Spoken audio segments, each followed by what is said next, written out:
All right. So I'm Ms. Hayter. I was with y'all earlier in the semester, and I had a lot of you in clinicals. Not everybody, I don't think. But we're going to go over newborn nutrition today. Sorry you didn't get the PowerPoints. I tried to do them like a week ago so you'd have time to look at them. But I'll do it again. Just remind me after class, okay? So just some easy newborn nutrition stuff. Nothing too difficult today. And I know you did a lot of this during your clinicals already, so some of it will be familiar and some of it might learn something new. So first of all, I work with postpartum and newborn, which is a little different than how they do it at TRMC. I do couplet care, so I get to work a lot more with the infant feedings as a postpartum nurse than you do over at the Regional Medical Center. So it's a little different setup, which has given me the opportunity to learn a lot about newborn nutrition. Oh, thanks. So with newborn nutrition, you're going to have either breastfeeding, formula feeding, or a combination of both.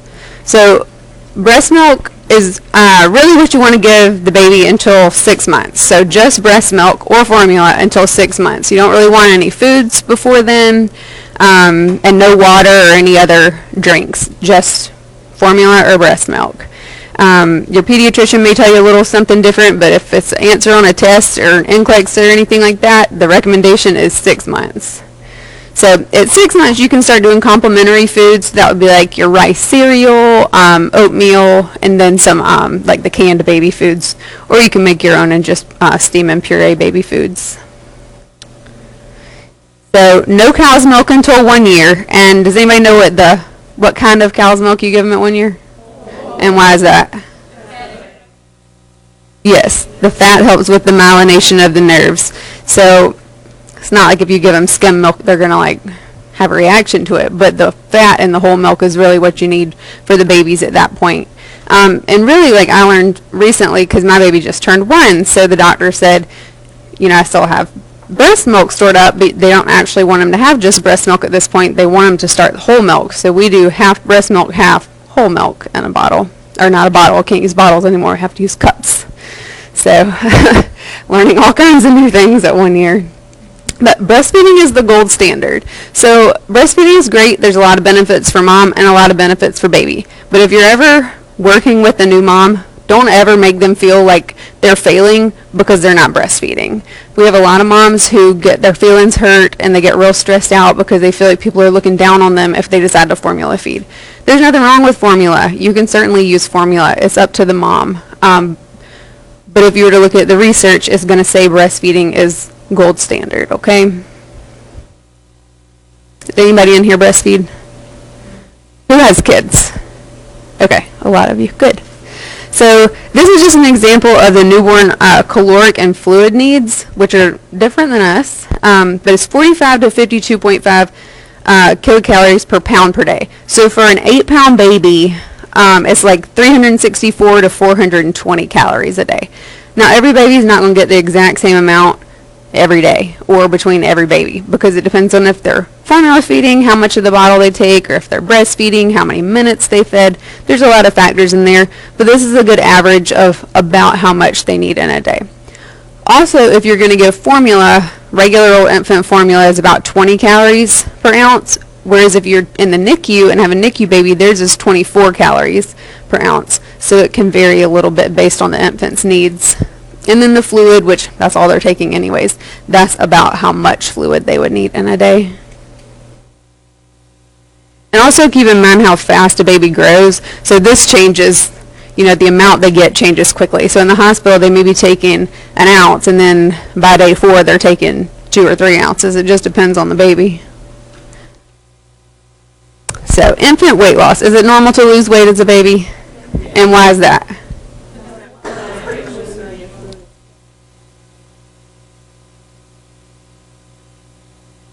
Yep, there's a lot of fluid shift. And then do you think section babies or vaginal babies lose more? The section babies, because if you think about it, the vaginal babies are getting squeezed through the canal, so a lot of that fluid's coming out of them, and the section babies are just getting taken out, so they're not going through that squeezing motion, so they get a lot more fluid retention, and they'll also spit up a lot more. Like Ms. Bishop was saying earlier, those gaggy babies who just spit up, a lot of times that's the C-section babies because they didn't get squeezed through the canal. So Like she said, they just need a good throw up, and then they're a lot better in most cases. But it's normal for them to lose up to about 7%. Once they get to 7%, really closer to 10%, if the mom's just breastfeeding, typically the doctors will tell them it's time to supplement. And that's not because mom's doing anything wrong, but if for some reason she may have had a delay in lactogenesis, baby's not getting enough milk transfer for whatever reason, she may need to supplement that baby.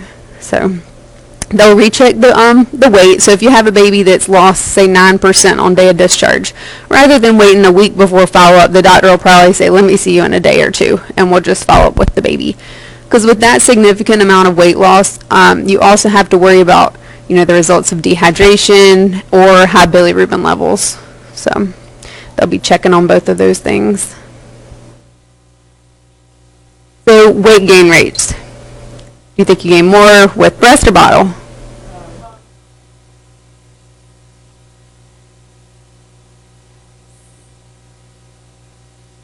Mm-hmm.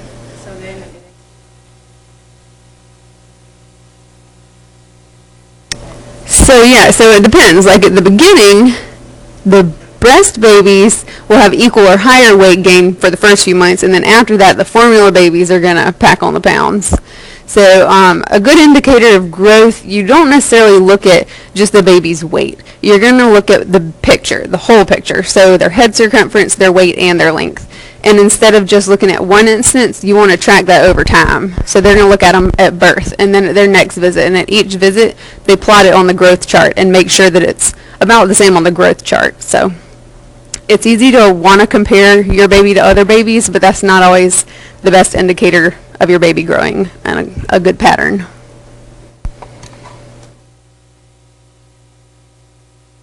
So milk production. Each breast is going to have 15 to 20 lobes, in addition to your blood vessels, nerves, fat, connective tissue, and lymphatic vessels. So who in here is breastfed? Do you remember getting engorged ever and you could feel all those lobes in there? Yeah. It's like having a bag of jelly beans in there. So milk synthesis is going to occur in the alveoli or the Acini cells. That's very important. Estrogen levels is going to be what contributes to the milk duct proliferation, whereas the progesterone is going to contribute to the development of the lobules and the alveoli. So it's a combination of the estrogen and progesterone that help produce your milk, and also with reducing the amount of milk, which we'll get to in a minute. And all this is on your slides, so I'm sorry you don't have them. So milk production is going to begin once the placenta is expelled. So once the placenta is expelled, that's when your progesterone levels are going to drop. So then that indicates it's time to produce some milk. So stimulation, and what are some ways you can stimulate the breast? Latch. Yep, massage. What about when you get in the shower? Yep. So anything basically that can stimulate your breast, even your emotions, can make your breast start producing some milk there. So the hypothalamus is triggered, and that's going to release oxytocin. So what else is oxytocin for? Right. So it's all connected. So whenever, say, you latch the baby on, the hypothalamus is triggered and releases oxytocin. So your uterus is going to cramp while you're breastfeeding, which hurts, but if you think about it, say you're like on the side of the road and you have to deliver a baby. You put that baby right to breast, and that's going to help with postpartum bleeding. So it helps contract that uterus and reduce the bleeding and get it back where it needs to go. So that contributes to the milk ejection reflex or the letdown reflex. And that's when, if you've breastfed before, you feel your milk kind of come in. It takes about 2 minutes of stimulation before the milk actually releases.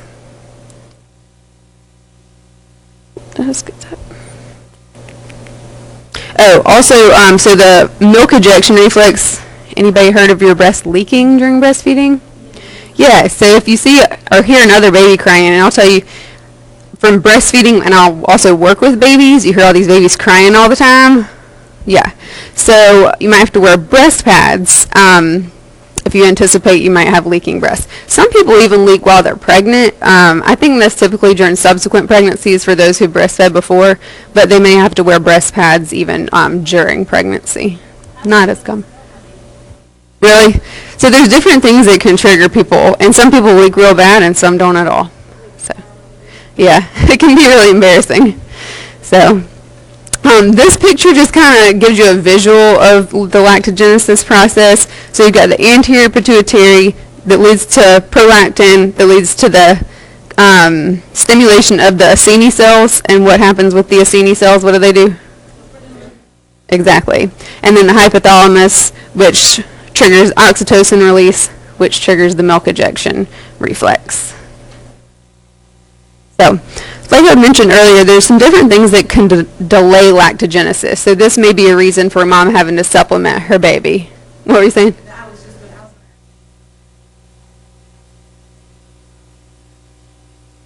Mm-hmm. And I was going to ask you. Yeah, so there's a lot of different things that can interfere. One thing with C-sections is how much fluid they pump into you, and that can make your breast tissue, or really all your tissue, makes you swell. Well, then it makes it hard to get the milk out because the baby has a hard time latching. So it's just this whole cycle of things. Prolonged labor, once again, you're getting a lot of fluids. You've had a lot of pitocin. A lot of different factors that can affect it. Postpartum hemorrhage for a number of reasons, because that mom's probably not in the best mental state at that point to be trying to breastfeed either. Diabetes, I haven't really noticed that one really being an issue.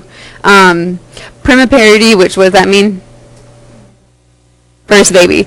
Right, so typically with subsequent pregnancies, their milk comes in a lot faster. With first baby, it's probably around like day 4-ish. Some people try to pump before they have the baby for a couple reasons. They try to induce themselves going into labor, and then also it can help establish that milk supply. Not necessarily recommended though.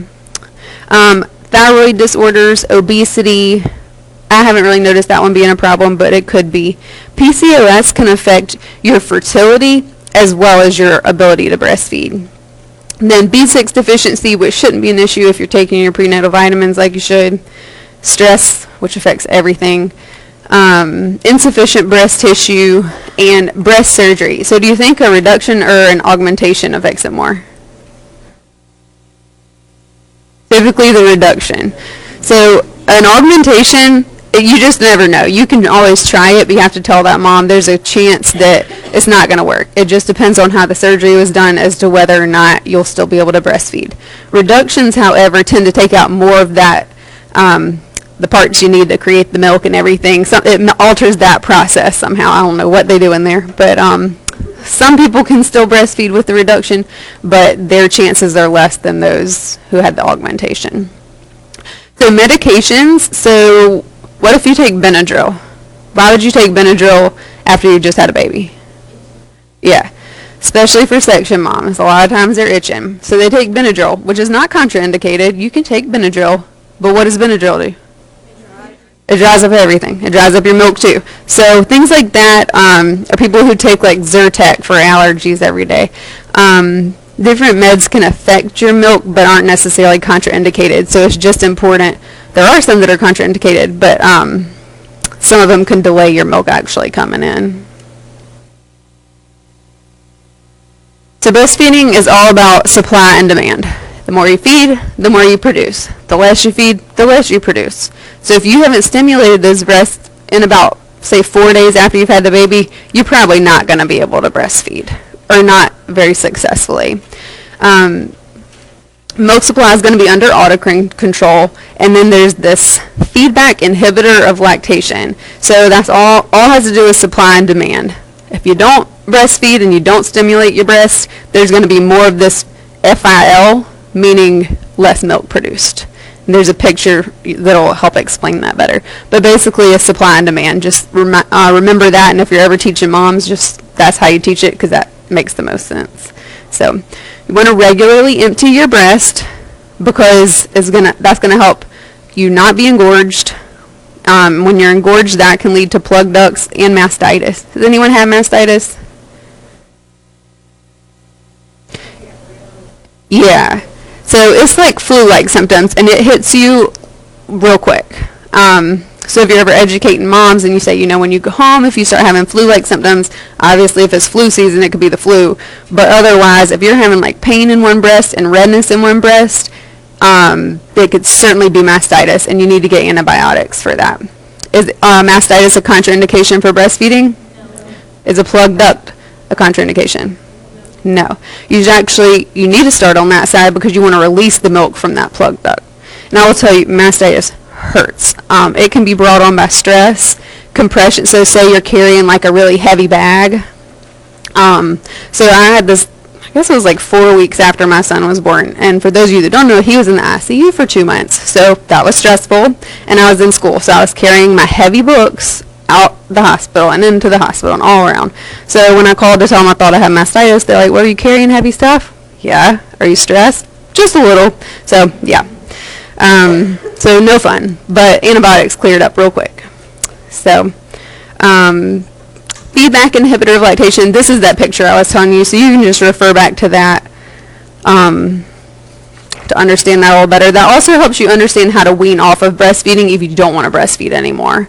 So just don't breastfeed as often and your milk will reduce. So milk composition, so there's foremilk and hindmilk. So in the beginning of the feed, you're going to have the foremilk. So that's a little more watery, higher in protein and lactose, but low fat. So it's kind of like skim milk. And then you get to the hindmilk, which is higher in the fat and calories, and that comes during letdown. And how long did I say before letdown? 2 minutes. So usually it's like sucks. So if you're using a pump, and we'll get to pumps in a little bit, but it sucks real quick for 2 minutes, and then you have the letdown, and then it slower sucks, and that's when the hindmilk comes in. So if you're telling a mom how to breastfeed, do you think they should be switching back and forth between breasts throughout the feed? Right, you want to empty a breast and then switch to the other breast so that the baby's going to get the foremilk and the hindmilk to get all those nutrients. So the stages of milk, and I don't want you to get this confused with the composition of the milk, but these are the stages. So first you start with colostrum. If you ever hear of liquid gold, that's what this is. It's real thick, it's yellow, it's kind of creamy. This is the stuff that's got all your immunoglobulins in it. It's got a laxative effect, so it helps the babies pass that meconium. And you want them to poop a lot because pooping reduces what? Yes, it reduces your bilirubin level, so they're not going to be as jaundiced. So there's not a whole lot of colostrum, so moms may get frustrated thinking, oh my gosh, the baby's not getting enough. It's not that they're not getting enough, it's really high in calories, it's just a smaller amount. So they'll get the colostrum the first few days, and then you may have a mom that pumps, and they're not getting anything the first few days, which is real frustrating. It helps stimulate, though, so it's not a bad thing. The next couple of days later, about 32 hours, and like I said, with subsequent pregnancies, it may happen earlier, but then you'll get your transitional milk. It's more copious, so you're going to get a lot more amount, and it's lighter in color, so not that thick yellow creamy. And it also is going to have more fat and calories and the water-soluble vitamins. Then finally, you're going to get your mature milk, and that's white to blue tinged, and it really does sometimes look a little bit blue tinged, but pretty much like just white milk, and that's about 2 weeks postpartum. So if you have a mom that's like, I want to try breastfeeding, but then switches to formula in a week, what do you think about that? Is that good or bad? Exactly. So some breastfeeding is better than no breastfeeding. Because one thing about formula is it's not going to have all that secretory IgA in it that you get with your colostrum. So that's why we really encourage them to at least attempt breastfeeding. And I was reading in the book, I think it said less than 50% of babies in the U.S. are fed breast milk at 6 months. So that's pretty low percentage, since that's what the American Academy of Pediatrics recommends as breastfeeding. So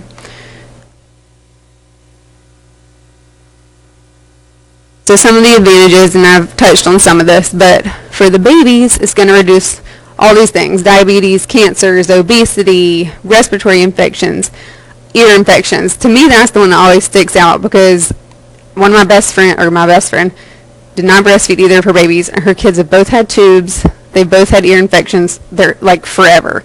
My baby's 1 and has never had one. So I feel like it does contribute to reducing ear infections, but I don't know.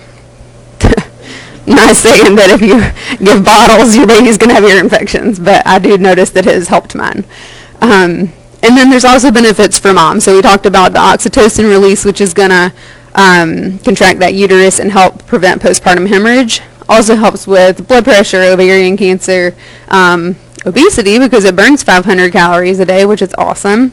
And it also helps mom and baby bond. So it's a good, clean, readily available source of nutrition. So where would that really be an issue? Like third world countries. So think they don't have like a clean water source where they can go mix formula. So breastfeeding is ideal for someone who doesn't have a clean, it doesn't even have to be a third world country, basically anywhere. If they don't have a clean water source as an option, breastfeeding is right there to provide clean, healthy eating for the baby. And it's also more cost effective and convenient, and that can go either way. But if you think about you're out and you're like, oh gosh, I forgot to pack bottles, if you're breastfeeding, you can just put the baby to breast, which is really nice. So there are disadvantages. Pain. Should breastfeeding hurt? It shouldn't hurt if there's a proper latch. However, you tell moms that, and in the beginning, then they're like, oh my God, why do my breasts hurt? It doesn't feel great. You know, it's somebody latching onto your nipple. So you get used to it, but it's not like it feels great at the beginning. It might not hurt. I mean, it might hurt a little bit until you get used to it, but it should not be like super painful. Mastitis is painful, or sometimes like a plugged duct can be painful. Leaking milk, like we said, you can just wear breast pads for that, but it can be embarrassing if you don't have pads with you and you're not ready for it. Embarrassment of feeding in public. Some people are not comfortable with that. Some people are really comfortable with that. Just something to consider. Stress. So why would breastfeeding be stressful? Exactly. You don't have enough supply. You're stressed out trying to coordinate your schedule with when you can breastfeed or when you can pump or if you have to go back to work. So it can be real stressful. And if you can pump and give the baby breast bottles, but if you're just breastfeeding, can your husband or significant other wake up in the middle of the night and breastfeed? No. So you're not getting as much sleep, which is the unequal feeding responsibility. Dietary restrictions. If you shouldn't eat gassy foods. If it makes you gassy, it could make the baby gassy. If it doesn't affect the baby, you can eat pretty much whatever you want. You need to avoid a lot of alcohol. So if you drink like even one drink, you can like pump and mix it with some other milk you didn't drink with to dilute it. But if you drink a lot in one sitting, you probably want to pump and dump, which is really frustrating because you work hard for that milk. Caffeine, they'll tell you in the literature to avoid it. So I was real weird about caffeine at first, and then my baby went home on caffeine. So caffeine is not going to hurt the baby. You can have your coffee. And then vaginal dryness, the hormones can dry out down there, which can be frustrating for people. This is all from table 25.1, if y'all are following along. So we touched on medications. Most meds are safe for breastfeeding, but it's good if you're going to start any new med, even if it's over-the-counter med, you want to look it up. There's lactmed.com. That's just one of the sources, but you can look it up in books or different websites to tell you what level that med is. So if it's like L1, L2, L3, etc. But you definitely want to talk to your doctor before you take anything, even if it's something like Benadryl. It could dry up that milk. Also, you want to consider the risk and benefits. So say a mom has had, this is her fourth baby, and she's had postpartum depression with the last three. Think it's important for her to take her SSRI? Yeah. And Zoloft really is not even, it's like an L1, I believe, and Lexapro might be like L2. They're fine. That's the risk of mom having postpartum depression that could affect that baby. Is worth it for her to take that med and still breastfeed. So, however, I had a mom the other day who had lupus, so she was taking a bunch of meds for lupus. One of them I remember was Imuran, I don't know how you say it. That is an L3, so it was a lot more risky for the baby. So I told her, I was like, it's up to you. I'm not going to tell you cannot breastfeed, but there are some risks for the baby. So she was like, risk is all I needed to hear. We're just going to formula feed. So sometimes you do have to just consider your options and figure out what's best for that baby and for that mama. There are some contraindications, but they're not very many. HIV positive, the only time this would be not contraindicated is if you were in one of those countries where like there's no other safe water supply for the baby to have anything else, or if there's not even formula available, then that baby, you don't want them to starve, so the other option is they breastfeed from that mother. AIDS, active untreated TB, varicella, you can read them. Herpes, a lot of our patients have HSV of some sort. Typically it's not on the breast, so obviously if you have an active lesion on the breast, you wouldn't want to breastfeed on that side, at least on that side. If it's bilateral, you wouldn't want to breastfeed at all. Illicit drug use. The book says smoking. I've never had one of our doctors tell a smoking mom they cannot breastfeed. Typically the breast milk, the benefits of it are going to outweigh the risk of the mom smoking. However, one thing you can think of is whether it's mom holding the baby, dad holding the baby, whoever, if they've gone outside to smoke, tell them to put a gown on or change their clothes so the baby's face it and all up in that secondhand smoke. And then, like we said, a couple meds and galactosemia in the baby. Methadone is allowed. If the mom is in the part of a withdrawal program, they will allow you to breastfeed with methadone. So the first feeding, that will be your first period of reactivity. And we talked about, if y'all need a break, I don't know if we're supposed to take one, but let me know if you're supposed to take a break, okay? So the first period of reactivity is within that first hour after delivery.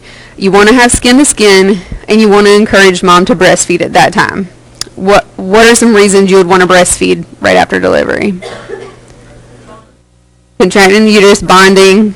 It also helps stabilize mom and baby's vital signs and blood sugar. So that's great. Over there at the Reach, how many of your patients did skin to skin for an hour after delivery? Most of them? How many of them breastfed in that hour? Yours did? Some of them did? Okay, good. Well, that's what we want to happen. It doesn't always happen at any hospital. I was just curious as to what y'all saw over there. Another thing, like I was saying, our nurses, so all the nurses on my floor, with the mother-baby floor, are baby-friendly nurses. So we're all trained on how to get the baby latched on. Over there, it's not as much cross-training, it doesn't seem like. So unless like nursery nurses come to help with breastfeeding, I haven't witnessed that many of the labor and delivery nurses helping with breastfeeding, or even the postpartum nurses. So in my opinion, if the postpartum nurse is in there with the mom all the time, they should be able to help them with feedings. So want to do skin to skin as quickly as possible, even if the baby's bottle feeding, because it's still going to help stabilize those vitals and blood sugar. And then the early feedings, like we said, help. It's got a laxative effect with that colostrum, so it helps pass the meconium and reduce the risk of hyperbilirubinemia. All right, feeding patterns. So do you want to tell parents to breastfeed on a schedule? No. We feed on cue. So you tell parents to look for feeding cues. So what are some feeding cues? Rooting, yep. Smacking, hands in their mouth, crying. Yep, and crying's a late sign, but definitely a lot of parents wait for that late sign. So you want to teach parents what cues to look out for, and then they'll feed on demand. So baby may cluster feed, meaning they may feed for 20 minutes, take a break for 20 minutes, feed for 20 minutes, just on and off, which can be exhausting. But that helps mom's milk get stimulated so her milk starts producing better. This can be confused, however, with my baby's hungry and not getting enough, and so the mom wants to supplement. So you just have to know how to educate them on cluster feeding and how that's beneficial, and it doesn't necessarily mean that the baby's not getting enough. However, if they want to bottle feed, what do? Let them bottle feed. It's their baby. So whenever you're logging your feeds, so the mom knows how many hours between each feeding. You start from the beginning of a feed. So if they fed from 3 to 3:25, you would say 3. You don't care how long, if they fed for 10 minutes or 45 minutes, you count the feeding from the 3 o'clock, not the end of the feeding. Does that make sense? And you want them to feed at least 8 times per day. So a lot of people interpret this as they need to feed every 3 hours. And in the NICU, that is how they do it. They're on a schedule because they have to be. But for the regular little baby who's not in the NICU or in the hospital, just at least 8 times per day. So they may feed a couple hours close together and then take a 4-hour stretch, and that's okay. So formula babies, you're going to feed them more on a schedule. It ends up being about every 3 to 4 hours, and that's because that formula, they're taking so much of it that it's going to fill their bellies up, and they're probably just going to sleep for a couple hours between feeds. So some signs of satiety, this cute little baby. I should have put my baby on here. I didn't even think about that. Miss Bishop had her baby. This is not my baby. But signs of satiety, so they're falling asleep, they're relaxed, and they just act like they don't want it anymore. And that you can just let them quit feeding. You don't have to force feed them. So what do y'all think about pacifiers? Yes. So there's good and bad pacifiers. If we have patients ask for pacifiers, we educate them about missing feeding cues. That's the biggest thing. Because if they got a passy in their mouth, they're probably not rooting around and putting their hands in their mouth because they have a passy in their mouth. So that's the biggest thing. However, like if you go to NICU, they actually, if you have a tube-fed baby, they're going to give them a pacifier because it helps them associate the tube feeding with sucking. And there's even, I read this study when I was working in NICU one day, it was like if they sucked, it played like a tune or something, so the infants would learn to suck on the pacifier and it would play them a song. It was really cool. So pacifiers are good and bad. Some babies hate them. My baby would never take one. So they gave it to him with Sweeties, that sugar water in the hospital. So then when we got home, it didn't have sugar water. He was like, I don't want that anymore.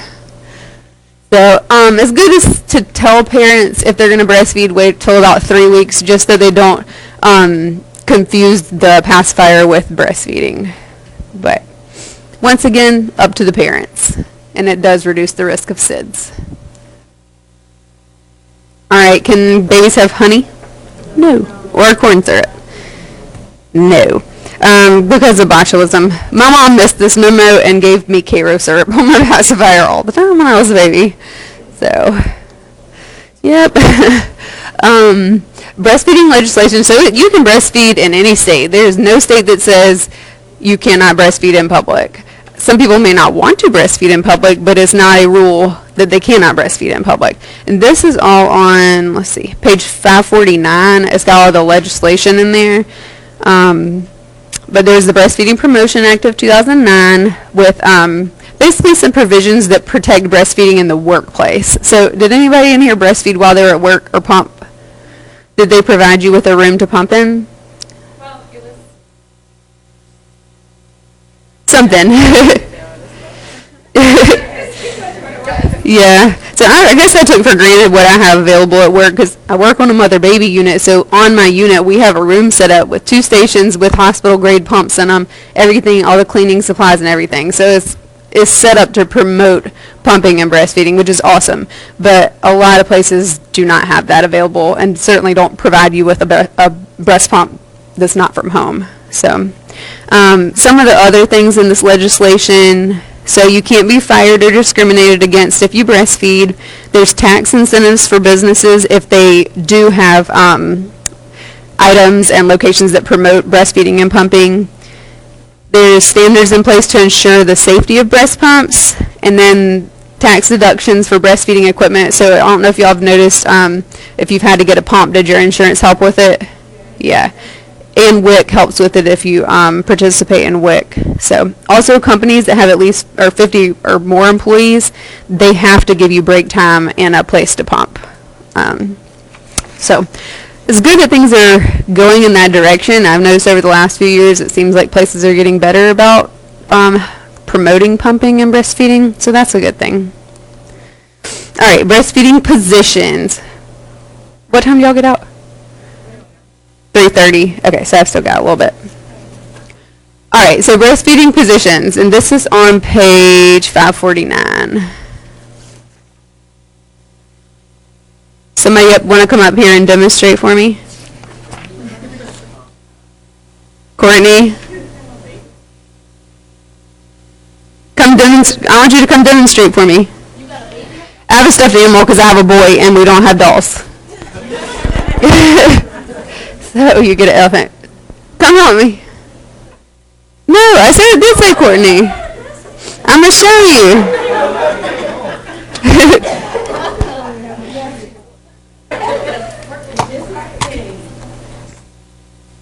You get to use the elephant. Oh, isn't it cute? All right.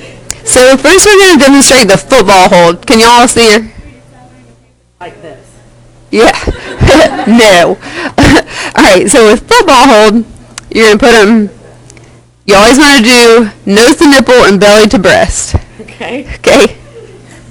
Nose to nipple. Yep.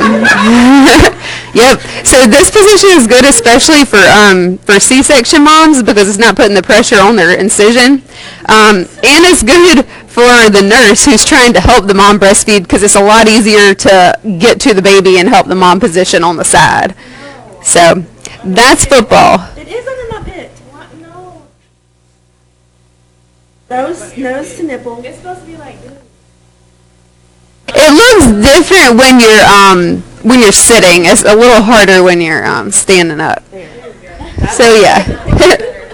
So you're gonna put like a boppy or a pillow under the baby and under her arm, so it helps prop it up. Yeah. So next we'll do cradle, which is the bottom one. That's your, like if you're gonna go, yep, exactly. That's everybody's go-to. Yep. Why might this be an issue for the first few days? Because babies got no head control.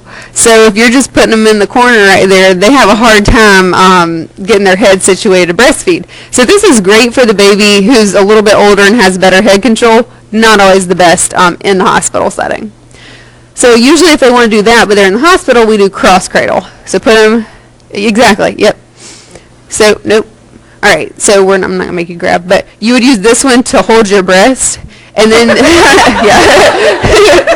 and then you hold behind the baby's neck. Okay. Yep. So that way you're holding to help babies have head control, and then you can also manipulate your breast to help guide it into the baby's mouth. You got a free hand. Yep, and then side lying. So you're not going to be able to demonstrate this, but so laying down, you just basically lay the baby beside you. You just have to be, you can sit down, thank you. You just have to be careful with side lying, especially for the mom who's real sleepy. So they've had surgery or they just hadn't slept at all, because you don't want them to get too tired and then suffocate the baby. So you never want to let them co-sleep, especially in the hospital, but you'd want to tell them not to co-sleep at home either.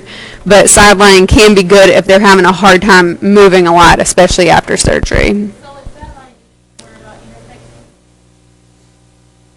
That is something to consider. So you can, in the hospital beds, elevate it a little bit. So you could do that, or even maybe prop like a little blanket under the head. But yeah. So what she's saying is, like, whenever you're feeding the baby, it's best to elevate them a little bit, because it helps with how their ears are, when they're so small in that eustachian tube, the way it sits, they're more prone to getting ear infections. So you don't want to have the baby flat when they're feeding, and you certainly don't want to have the head, I guess I could use this, you don't want to have them like this or like this. It's better to have them like 15 degrees-ish up. So even after feeds, that also helps with reflux. So reflux and ears, elevate them just a little bit. Also, so elevate it, so if you're bottle feeding, a good way to do it is you would hold behind that neck like that, and then do elevated side lying. So you would hold them up like this. So that way it's going to help them, they can pocket some of that fluid right there, so they're not going to aspirate it. It helps them drink a little slower, and helps with reflux because they're elevated a little bit. So that's how they feed the NICU babies normally, is in that position. All right, there's another one in your book. I think they called it like the biologic position. Basically, it's like you just kind of do whatever feels comfortable. Like you put the baby on your belly and kind of let them like root around. In my experience with that, if you just put them like on your chest, it's like they can't quite get situated and their head's like really far back. So I don't like that one as much. Biologic nursing concept. All right, so proper latch and position, like Courtney showed you, hold at the base of the head. Don't want to hold the back of their head because then it's pushing it forward. So just hold at the base right there, their neck. Nose to nipple, so not smushed into the breast, but pointed towards the breast. You want them to latch with that lower jaw first because it helps get more of the inferior part of the breast in the mouth, which is what you want. That'll help drain it more effectively. And if you are holding baby opens their mouth wide. Do you bend towards the baby or bring the baby to you? And why is that? Because it's going to hurt your back real bad if you continue to bend over to feed the baby. So you want to bring baby to you and then prop a pillow under you. So they don't open their mouth wide a lot, so you kind of got to watch them, and as soon as they open up, pull them to your breast. You can kind of get them to do that by, you can like rub the nipple kind of against, great nose, right? Kind of rub the nipple like against their nose and let them smell around because they'll smell that colostrum or breast milk and it gets them interested. So then they'll open up wide. You want to get as much of the areola in the mouth as possible. Now, with different people, the areola is a different size. And it does get bigger whenever you're pregnant and start to breastfeed. So you just want to make sure you're getting a lot of it in there because if they just have the tip of the nipple, it's going to hurt really bad. So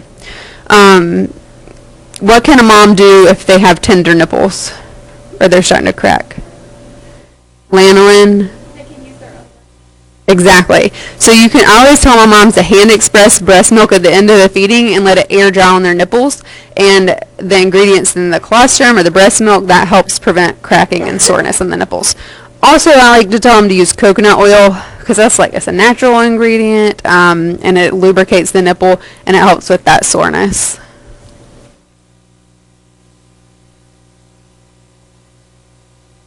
All right. Do you want to take a break real quick?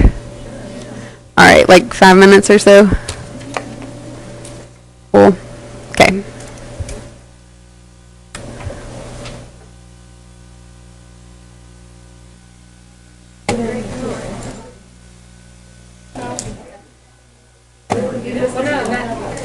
All right, so we're going to finish up, okay? Okay. Y'all didn't hear me. I put my number over here, so if you don't get the slides tonight, please let me know. Signs of efficient milk transfer. So this is how you know the baby's latched on well. They're getting enough milk. So if you're hearing them swallow, you're not really going to hear them swallow when they're just getting colostrum because there's not enough in there for you to hear them swallow. But a couple of days later, once that milk has come in, you can actually hear them like with a mouthful of milk swallow. Movement of the temporomandibular joints. So if they're on the nipple and they're just chewing, that's not good. They're just going to make mama's nipple sore and they're not getting anything. So you want to see like jaw movement and movement of those muscles all the way back to the ear. Rhythmic sucking, and you may have to so if baby kind of stops, I usually kind of poke them right there behind the shoulder and kind of aggravate them. Or you can mess with their feet. It's good to get them undressed, put them skin to skin, and just kind of aggravate them until they're rhythmically sucking. If they're taking brief pauses, so you want them to suck, suck, suck, and then they may take a breath and then start back and rhythmic suck. So softening of the breast. So once your milk comes in, your breast, when it's time to feed, your breast will be full.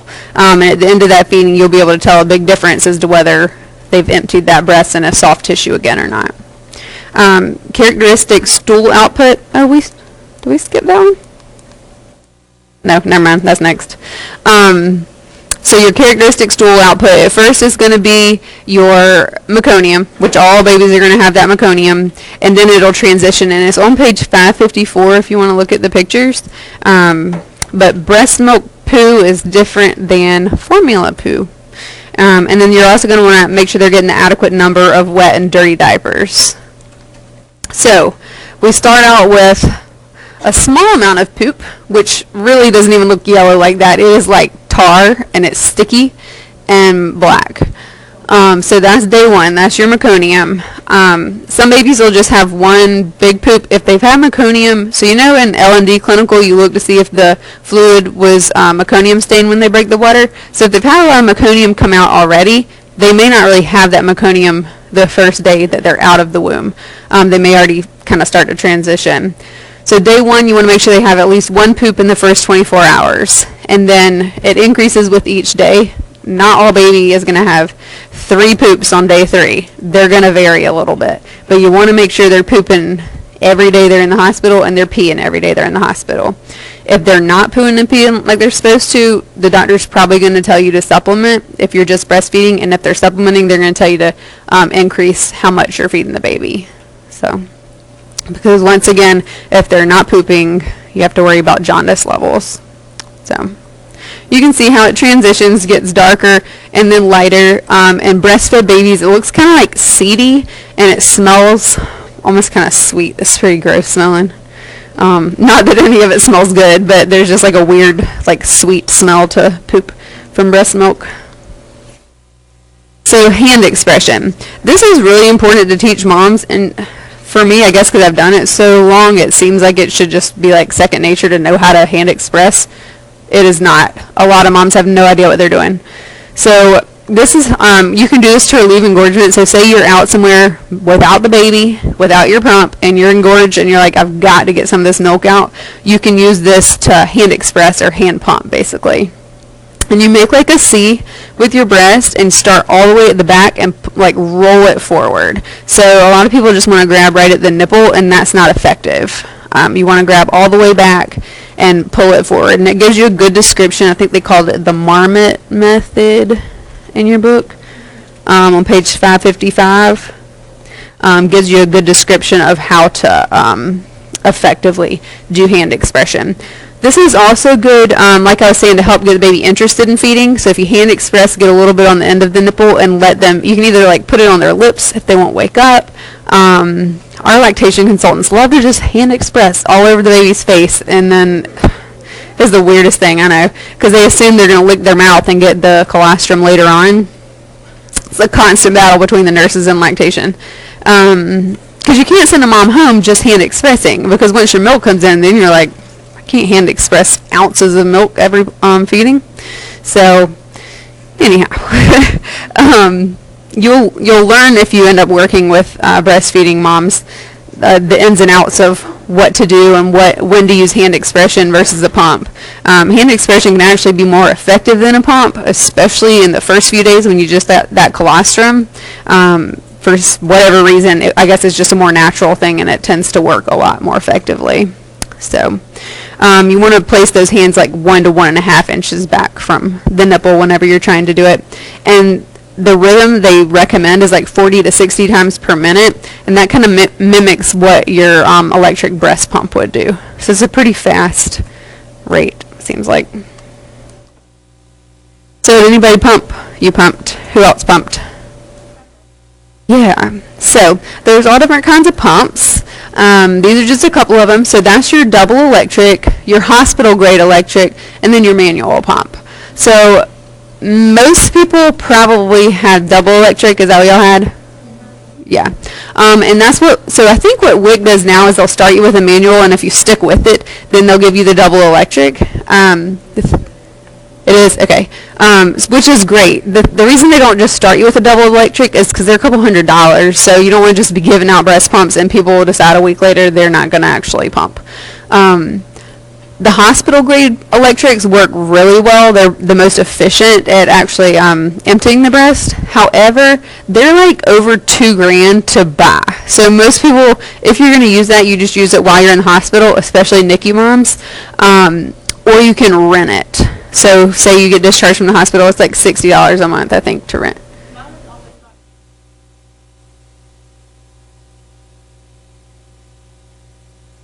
Okay.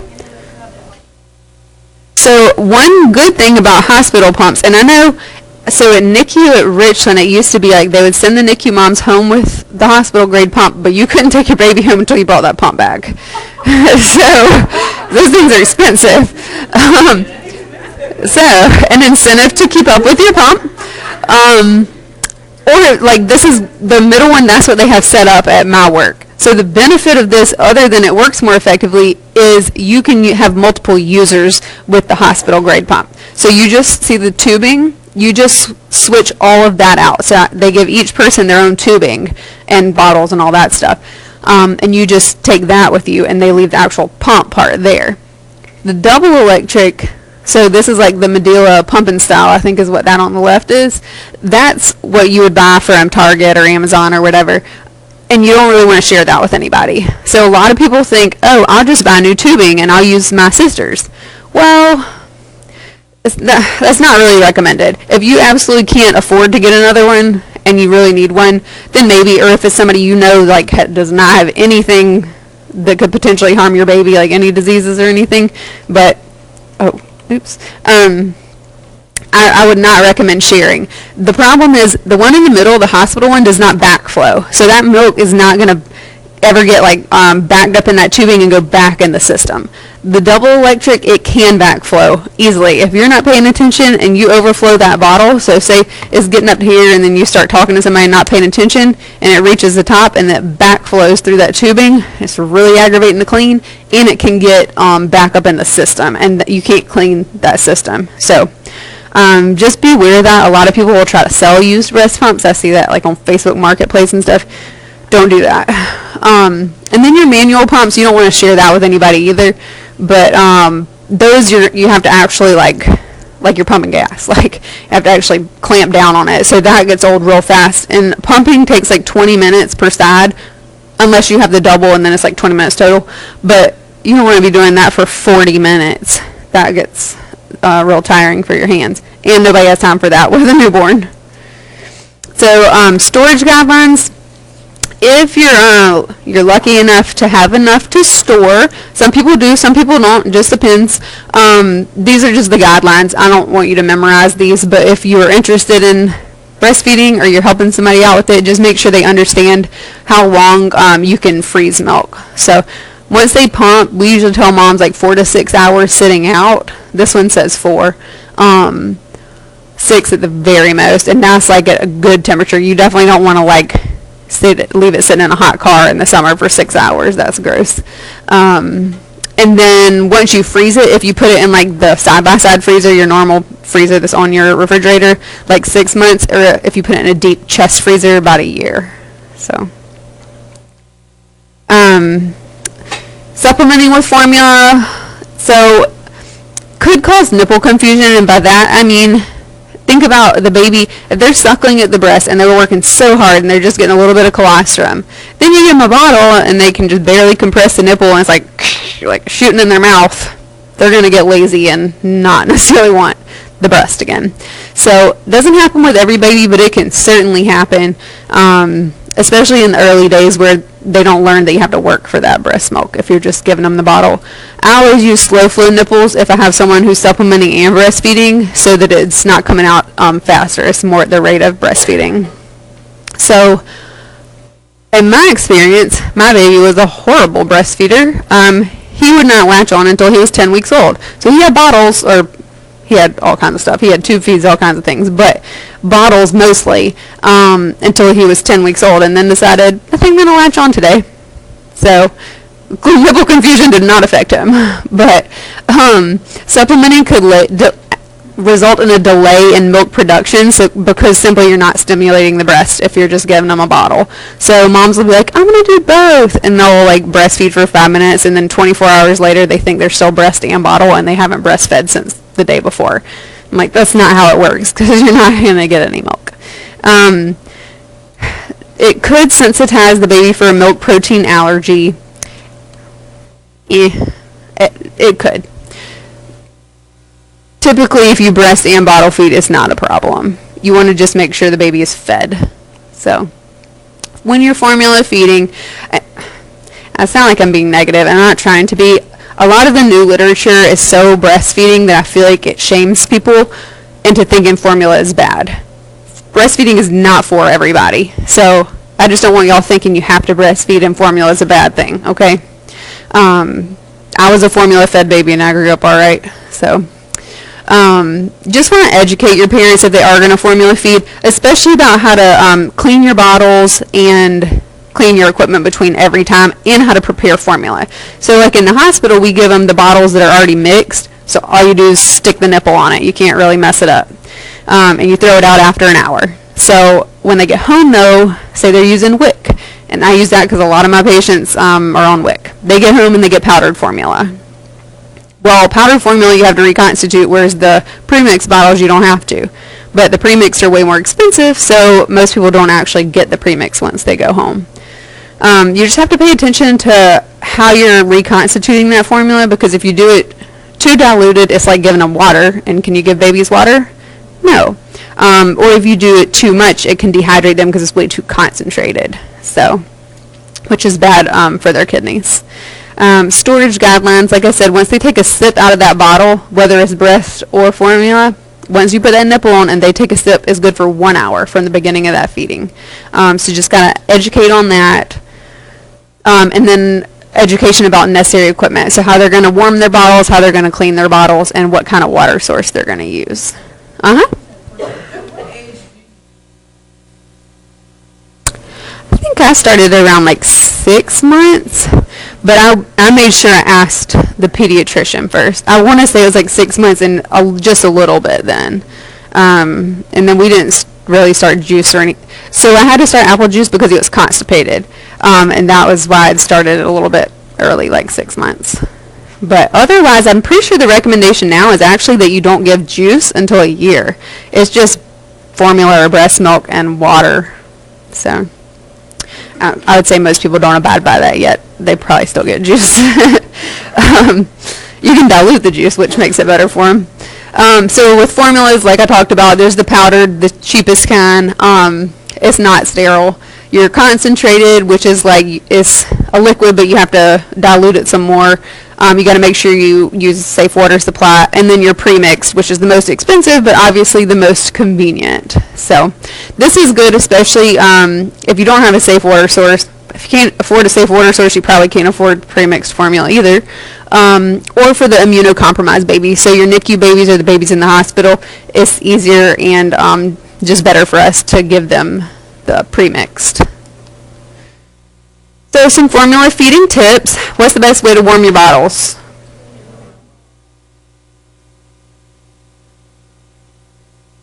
Warm water or a bottle warmer?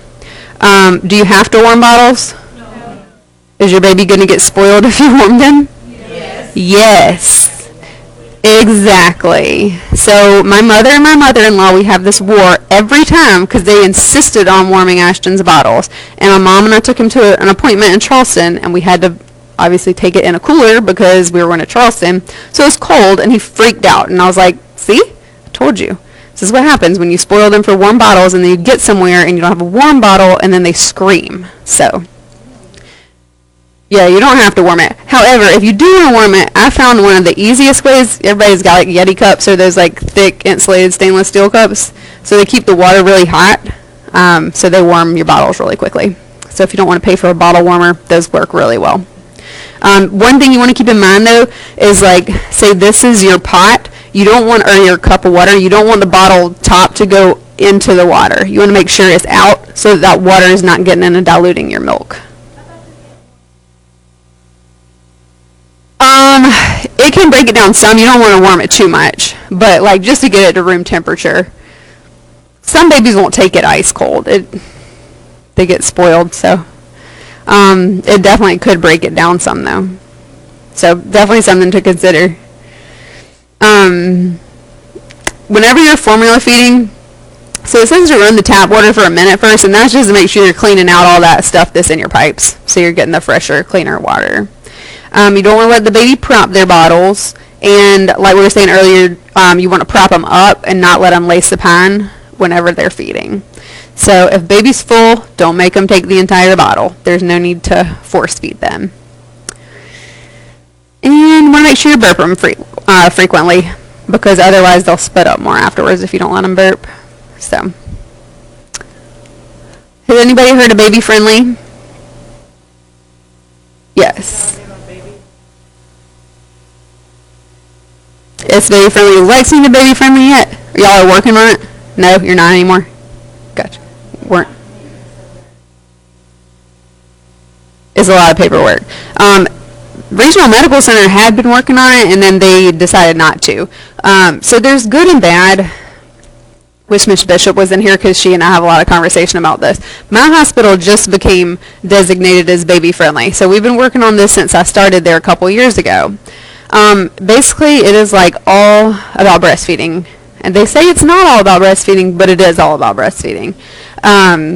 So you just have to have a policy addressing breastfeeding, making sure your entire staff is trained. So we did like 20 hours of online training and then 5-hour on-site training. It was like a ton of training everybody had to do so that we can all do latch assessments and proper education, all kinds of stuff.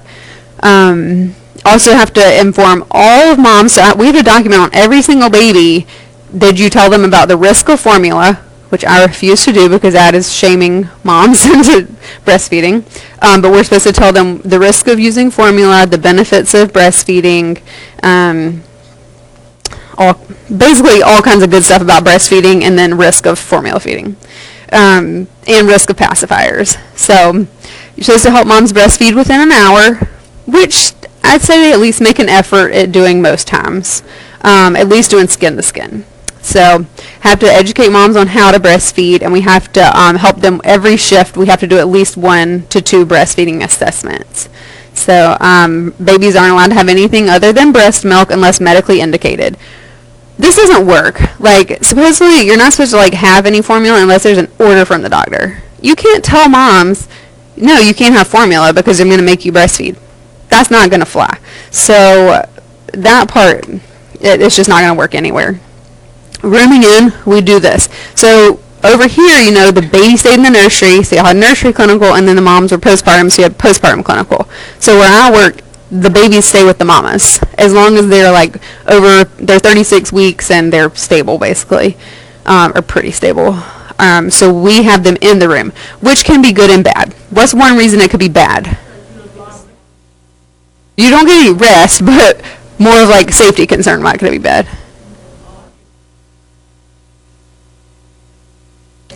Yes, exactly. So you get these C-section mamas, and I know in the ideal world, everybody's got mama and daddy and baby in there. That is not reality.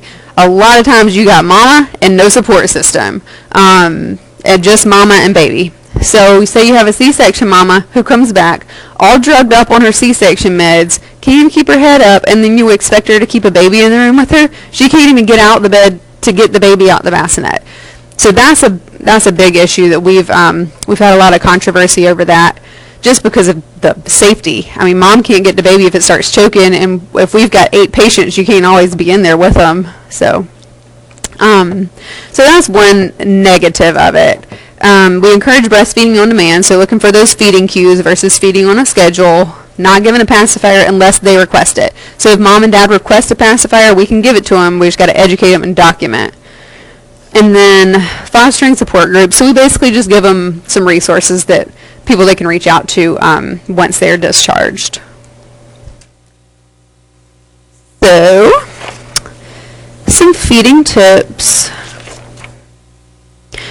You just always want to support mom. If she wants to formula feed, let her formula feed. If she wants to breastfeed, let her breastfeed. Just provide her with all the education that you have to support either way. Just also be aware of cultural differences. I know I'm not trying to sound stereotypical, but in my experience with most Hispanic patients, they do breast and bottle because they tend to think that just the colostrum is not enough milk. So most of them will do breast and bottle. But just different cultures have different beliefs about milk. And then one culture has this drink, like some kind of pink thing they drink. And that is in their culture to help bring their milk in. So just have to kind of learn how different people feel about breastfeeding, how they feel about breastfeeding in front of people, or if they want you helping them, how much they want you helping them. It's just all on a case-by-case basis. So, any questions? Let me make sure I covered everything.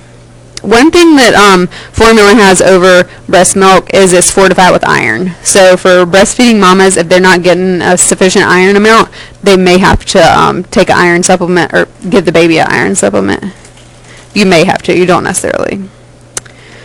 How long before letdown occurs? 2 minutes. Okay.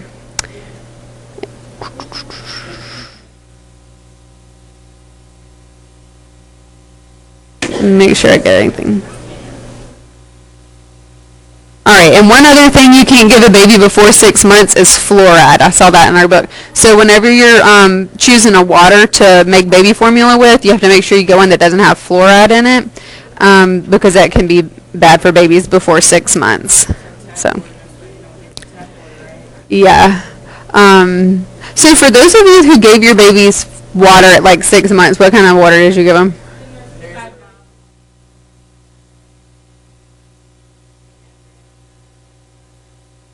Gotcha. I'm just being curious because, like, and I know this stuff. I teach this stuff, and I just give them tap water. I wasn't even thinking about it. I still just give them tap water, but anyhow. Yeah. All right, y'all have any questions? All right. Test is on Thursday. Sorry you didn't have your slides. I will do it as soon as I get home, okay?